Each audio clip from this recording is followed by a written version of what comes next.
The court wants you to listen very carefully, Miss Gannon, to the district attorney's questions and answer only what is asked of you. Let the record show that the witness has acknowledged these remarks. Mr. Gannon.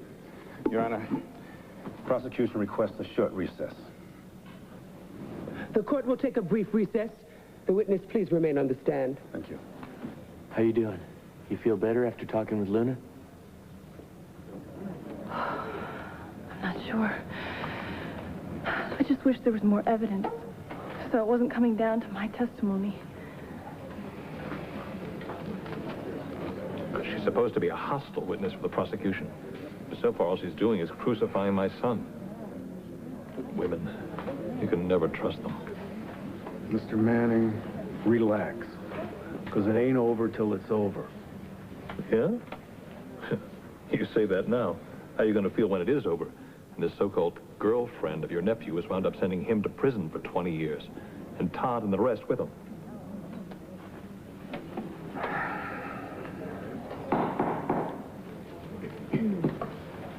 Is the prosecution ready to continue? Yes, Your Honor. Do you have any further questions for this witness?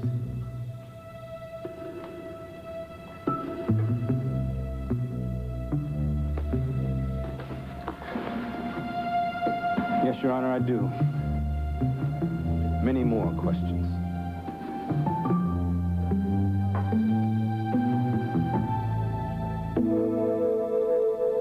Recall the day of the KAD spring fling.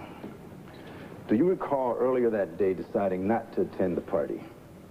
Yes, Even though Kevin Buchanan had invited you, that's right. why did you decline his invitation? I just didn't want to be there. Why not?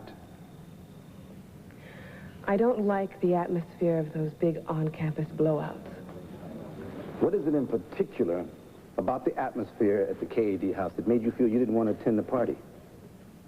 Could you describe in as much detail as possible what the fraternity house was like that day?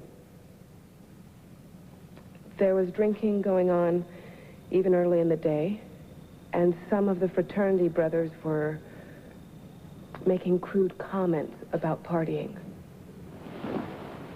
What do you mean, crude? They were fooling around with an inflatable doll. An inflatable doll? Like a punching bag? No. Could you please describe this inflatable doll? It was a woman. Who did you see fooling around with this inflatable doll? Some of the fraternity brothers. Uh-huh. And were any of the 4 defendants among those brothers? Todd was. Objection, Your Honor. I don't know where this line of questioning is going. Virtually every campus fraternity have wild parties with a wild edge to it. I mean, this is totally irrelevant to the case. Your Honor, the witness's state of mind is relevant.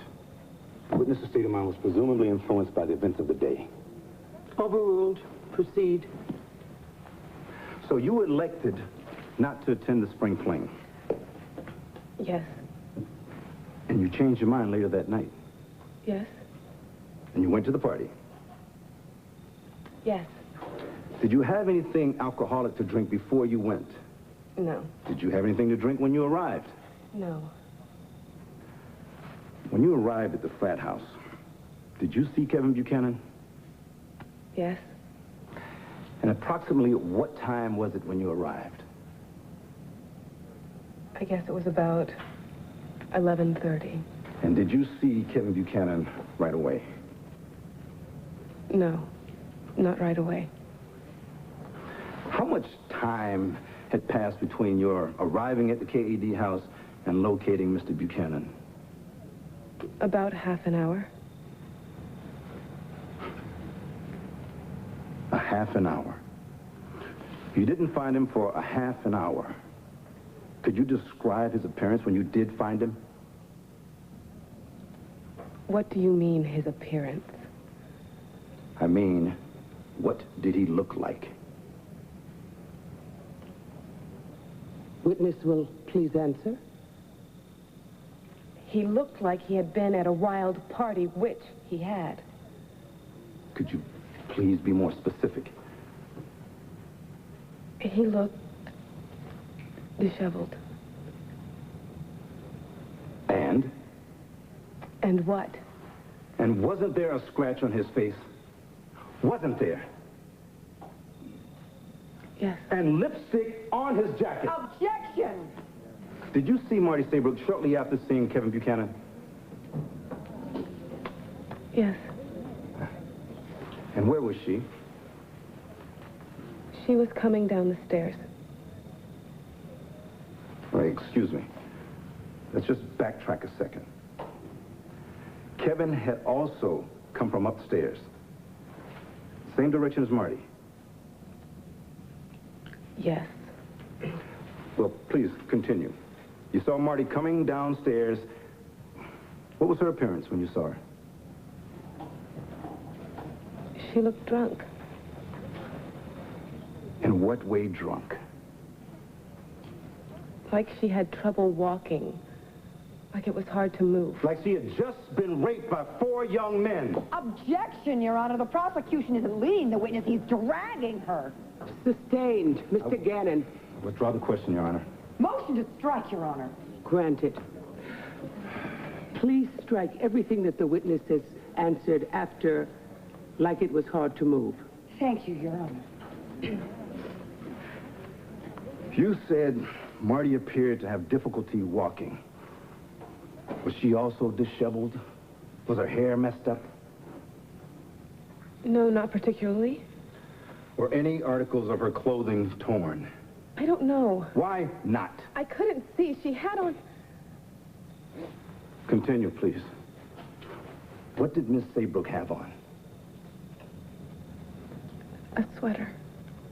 Sweater? Did this sweater, did it conceal all of her other clothing? Just about, yeah. My, must have been a large sweater. What kind of sweater was it? It was Kevin's fraternity sweater. And did you talk with Kevin at that time? Yes. And what did you say? I don't recall. Well, could you just give us a general nature of the conversation? Objection, Your Honor. The witness has just answered the question that she doesn't recall. Overruled. Witness will answer. You must remember something about the conversation. I mean, after all, you went to a party that you initially refused to attend in the midst of an intense thunder and lightning storm, specifically to see your boyfriend, Kevin Buchanan.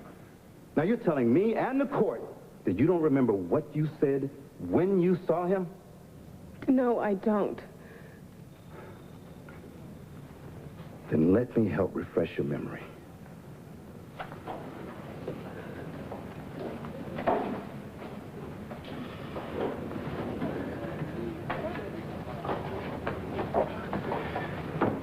These are affidavits from Janet Lee, Ken Robett, Beth Puglisi, Tim O'Malley. Do you know these people? Yes. And do you recall their presence at the party? Yes. For these affidavits, they attest to the fact that they heard you address the defendant, Kevin Buchanan, in a loud voice. It was noisy there. As if in anger. They each attest that you made mention to the scratch on his cheek and a lipstick on his jacket. Do you remember any of this now? Just answer the question. These 4 attest that you accuse Kevin Buchanan of having slept with Marty Saybrook. Does this sound familiar now? Did you accuse Kevin Buchanan of sleeping with Marty Saybrook? Daddy. Just answer the question. Did you accuse Kevin Buchanan of sleeping with Marty Saybrook? Yes.